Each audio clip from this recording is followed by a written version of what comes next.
Welcome to Endeavour college. तो बच्चों, आज हम लोग जो पढ़ने जा रहे हैं ये लेक्चर जो है वो 9th क्लास और फर्स्ट क्लास दोनों क्लास के बच्चों के लिए है। हमारा जो टॉपिक है वो है introduction of bio energetic. Bio energetic क्या है बच्चों? बायो मीन्स आपको पता है कि लाइफ होता है, एनर्जेटिक मीन होता है एनर्जी। जब हम स्टडी करते हैं बायो एनर्जेटिक को, इसे कहा जाता है relationship of energy with living organism. Living organism किस तरीके से अपनी एनर्जी बनाता है, किस तरीके से अपनी एनर्जी को यूटिलाइज करता है, इस्तेमाल करता है अपनी एनर्जी को, और किस फॉर्म के अंदर अपनी एनर्जी को इस्तेमाल करता है, इस चीज़ों को पढ़ेंगे। अगर हम बेसिकली देखें एनर्जी है क्या? हम कोई भी काम करते हैं, चलते फिरते हैं, कोई चीज़ देखते हैं, डाइजेशन का प्रोसेस करते हैं। अगर आप देखें तो हम पूरे दिन में सुबह से लेकर शाम तक मुख्तलिफ टाइप की एक्टिविटीज परफॉर्म कर रहे हैं, और देखा गया है कि हर काम के लिए हमें क्या चाहिए होती है? एनर्जी चाहिए होती है। अगर आप सुबह उठते हैं तो आपको भूख लगती है, खाना चाहिए होता है, आप खाना खाते हैं, उसके बाद आप कोई काम करते हैं। अगर ऐसा भी होता है कि कभी आपने सुबह का नाश्ता नहीं किया होता या खाना नहीं खाया होता तो आपको क्या लगती है? भूख लगती है, फिर आप खाना ले लेते हो, आपकी बॉडी दोबारा से स्टेबल हो जाती है। तो उसी तरह से हमें पता चला कि हमारी बॉडी को कोई भी काम करने के लिए एनर्जी चाहिए होती है। अगर हम इसको कोई आर्टिफिशियल चीज़ में देखें तो कोई व्हीकल हमारे पास होती है, कार होती है, बाइक होती है, तो जब जितना उसमें पेट्रोल ईंधन मौजूद होता है वो उतना परफॉर्म करती है, उतना काम करती है। ईंधन खत्म हो जाता है, वो काम करना छोड़ देती है। सेम एग्जैक्टली हमारी बॉडी के अंदर भी यही होता है कि हमारी बॉडी को भी मुख्तलिफ किस्म के फंक्शन परफॉर्म करने होते हैं, जिसके लिए चाहिए होती है एनर्जी। अब एनर्जी है, अगर हम देखें इन दोनों चीज़ों को, लिविंग के ऊपर और नॉन लिविंग को, दोनों को एग्जाम्पल बना के देखें तो एनर्जी का मतलब क्या हुआ? Energy means ability to do work. काम करने की जो सलाहियत है उससे क्या कहा जाता है? एनर्जी कहते हैं। एनर्जी की अगर हम नेचर देखें ना तो एनर्जी की नेचर है, energy neither be created nor be destroy but convert one form to another form. Energy क्या करती है? अपने आप को एक शक्ल से दूसरी शक्ल के अंदर क्या करती है? मुंतकिल करती है। जिस तरह से हमारे पास लाइट एनर्जी है, लाइट एनर्जी अपने आप को, जब हम पंखे को लेते हैं लाइट एनर्जी, तो पंखा आपका मैकेनिकल वर्क करता है। बाइक को पेट्रोल एनर्जी देते हैं तो बाइक आपके पास क्या करती है? मैकेनिकल वर्क करती है, चलती है। तो उसी तरह से एनर्जी की कन्वर्जन होती जाती है और बॉडी के अंदर इस्तेमाल होती है। Same as it is living organism की बॉडी में भी एनर्जी इसी तरीके से इस्तेमाल होती है। तो एनर्जी आपको समझ में आ गई है। बायो एनर्जेटिक का आपको पता चल गया है कि relationship of energy with living organism. अगर हम देखें प्रीवियस क्लासेस के अंदर तो हमने ये पढ़ा था कि भाई प्लांट आपके पास किस तरह से अपनी ग़िज़ा बनाते हैं। वो कार्बन डाइऑक्साइड के मॉलिक्यूल को ऑक्सीडाइज करते हैं, फिर वाटर को ऐड करते हैं और फोटोसिंथेसिस के जरिए ग्लूकोज का मॉलिक्यूल बनाते हैं। ये एक बड़ा मॉलिक्यूल होता है बॉडी के अंदर। इस मॉलिक्यूल को इस्तेमाल नहीं किया जा सकता, इस मॉलिक्यूल की कन्वर्जन होती है, इसको चेंज किया जाता है एक प्रोसेस के जरिए, उसे कहते हैं रेस्पायरेशन।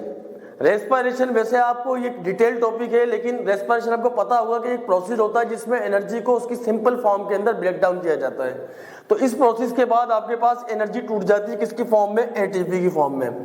और इस एटीपी की फॉर्म को हमारी बॉडी इस्तेमाल करती है as a source of energy.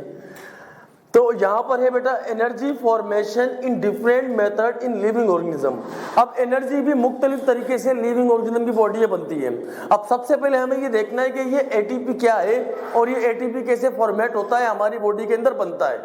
तो एटीपी की फुल फॉर्म होती है एडिनोसिन ट्राइफॉस्फेट, यानी इसके अंदर 3 फास्फेट के मॉलिक्यूल पेंटोज शुगर के साथ अटैच होते हैं, जुड़े हुए होते हैं, और हमारी बॉडी में से फास्फेट को as a source of energy इस्तेमाल करती है। तो यहाँ पर है एडीपी के साथ अगर आप देखें तो एक फास्फेट का मॉलिक्यूल जुड़ रहा है। जब ये एक फास्फेट का मॉलिक्यूल जुड़ रहा है तो ये एडीपी से एटीपी बन रहा है, और जब ये एटीपी बन जाता है तो इस एटीपी बनने के प्रोसेस को कहा जाता है फास्फोरिलेशन। अगर हम फास्फोरिलेशन देखें तो फास्फोरिलेशन की 3 कैटेगरीज बनाई गई हैं, 3 टाइप्स होती है इसकी। Number 1 photophosphorylation, number 2 oxidative phosphorylation, तीसरा होता है सबस्ट्रेट लेवल ऑफ फास्फोरिलेशन। अगर फोटो का मतलब देखें तो फोटो का मतलब है लाइट, फोटो का मतलब है लाइट। फोटो फास्फोरिलेशन के अंदर मतलब लाइट की मदद से अगर लिविंग ऑर्गेनिज्म की बॉडी अपनी खुराक, अपनी ग़िज़ा तैयार करे, उसे कहा जाता है फोटो फास्फोरिलेशन। इसमें अगर आपके सामने एक क्वेश्चन देखें तो एक फोटोसिंथेसिस की क्वेश्चन लिखी हुई है आपके पास। इसमें अगर लाइट की एडिशन करें, वो प्रोसेस हम इसमें ऐड करें कि लाइट ऐड हो रही है। अभी हम डिटेल से पढ़ने वाले हैं अपनी क्लास के अंदर कि लाइट का क्या रोल होता है, कार्बन डाइऑक्साइड का क्या रोल होता है, वाटर का रोल क्या होता है, ग्लूकोज का रोल क्या होता है।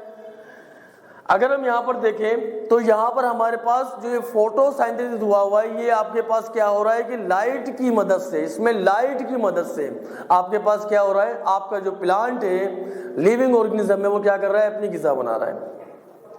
अगला होता है ऑक्सीडेटिव। ऑक्सीडेटिव वर्ड को आपने पहले भी सुना होगा, oxidation and reduction.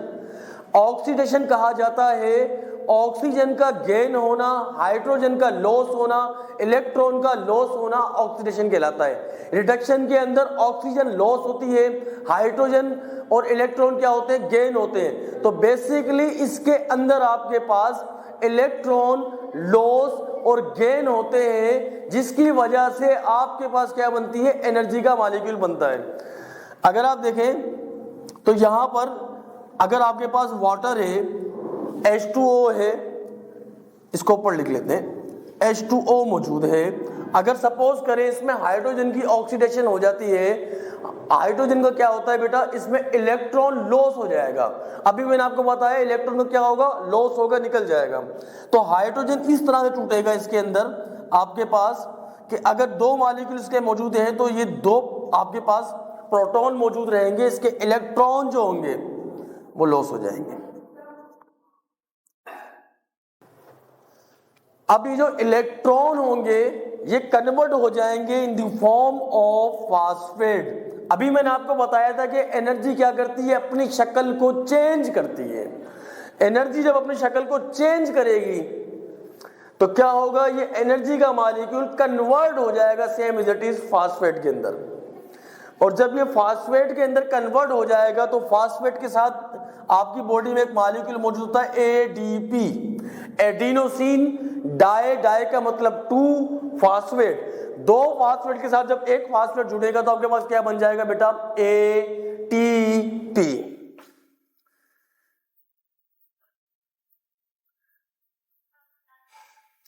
That is a molecule of energy which living organism are use बेटा।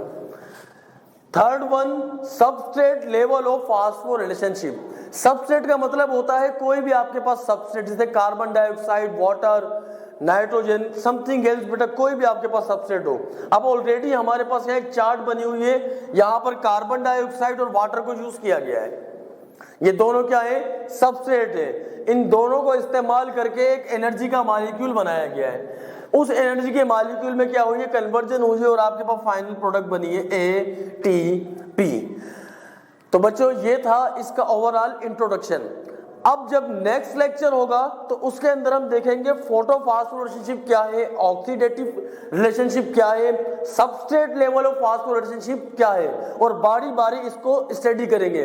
इसको 9th क्लास से लेके फर्स्ट ईयर क्लास तक का बच्चा दोनों इसको इसके अंदर अपने पास क्या कर सकता है, स्टडी के तौर पर देख सकता है। तो आज के लेक्चर में इतना ही। अब मिलेंगे नेक्स्ट लेक्चर में नए टॉपिक के साथ। इसी तरह से एनडी वर्क के साथ जुड़े रहें, कॉलेज के साथ। पेज को सब्सक्राइब करें, लाइक करें, कमेंट करें। शुक्रिया।